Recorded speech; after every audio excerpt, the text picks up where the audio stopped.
ও মা গো, আশ্বিন মাস চলে আসে, ভাদ্র মাস শেষ হয়ে যায়। ও মা গো, শীতও চলে আসে। মৌসুমের নানান ধরনের নানান শাকভাজি খাইতে হইলে আজকের রেসিপিটি দেখি থাকেন উকি মারে, বুঝছেন।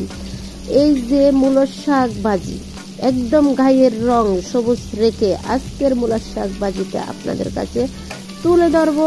কেমনে হচ্ছে, কিভাবে হচ্ছে, বিশেষ করে আমার বেচারার ভাইদের জন্য আজকের এই রেসিপিটি খুবই উপকারে আসবে। দেখতে থাকুন।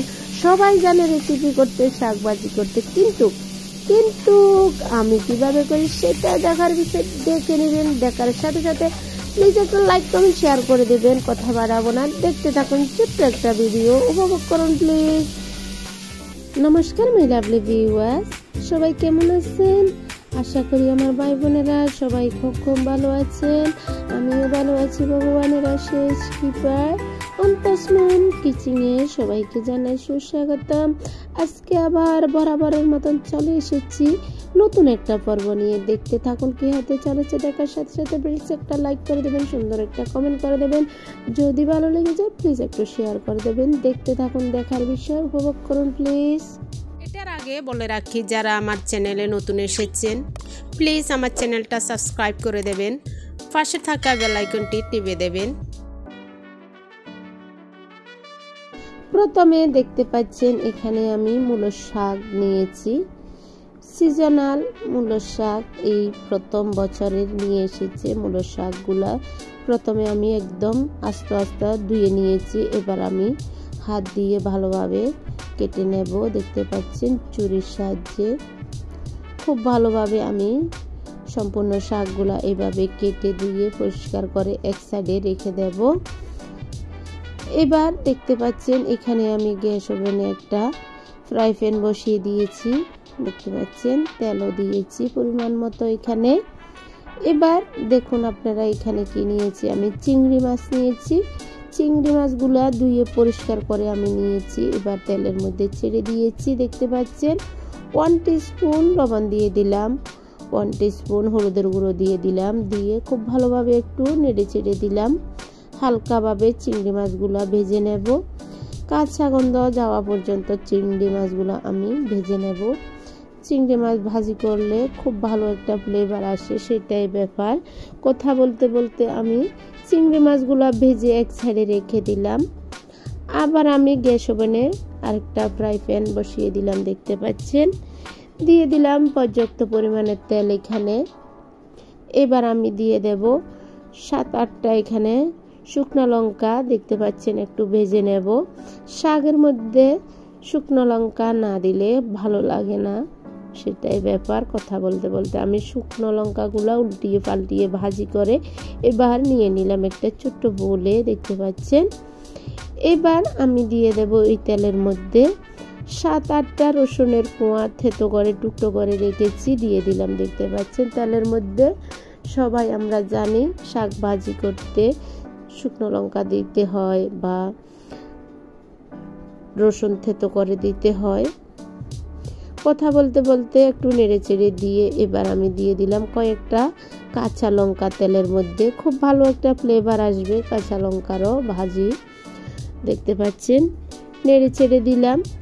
এবার দিয়ে দেব আমি আগের থেকে ধুয়ে পরিষ্কার করা যে মূলোর শাক কেটে রেখেছি, সে মূলোর শাকগুলা দিয়ে দিলাম। দেখতে পাচ্ছেন এক এক করে সম্পূর্ণ শাকগুলো আমি দিয়ে দেব খুব ভালোভাবে। এবার নেড়ে চেড়ে দেব আমি শাকগুলা। দেখতে পাচ্ছেন শাকের থেকে অনেকটা জল ছেড়ে দেবে। মূলক শাকের যে একটা গায়ের মধ্যে জল থাকে ছেড়ে দেবে। নেড়ে চেড়ে দিলাম। এবার আমি দিয়ে দেব স্বাদ অনুযায়ী লবণ শাকের মধ্যে। দেখতে পাচ্ছেন এবার দিয়ে দেব কয়েকটা আবার কাঁচা লঙ্কা কেটে দিয়ে দিলাম। দেখতে পাচ্ছেন একটু ঝাল ঝাল হলে ভালো লাগে, যেহেতু আমরা বাঙালি ঝাল খেতে পছন্দ করি। কথা বলতে বলতে আমি খুব ভালোভাবে আবার উঁচু নিচু করে শাকগুলা নেড়ে চেড়ে দিয়েছি। দেখতে পাচ্ছেন শাকের গায়ের রঙগুলো একদম সবুজ রাখে আজকে আমি এই শাকগুলা ভাজি করব। বিশেষ করে আমার বেচালার ভাইদের জন্য খুবই একটা উপকারী হবে এই শাক ভাজাগুলা। অনেকটা সময় মাছ মাংস খেতে খেতে শাক ভাজিগুলা খুবই ভালো লাগে এবং কি একদম সিজনাল শাক ভাজা। দেখতে পাচ্ছেন সিজন চলে আসছে, আমরা সবাই শাক খেতে পারবো।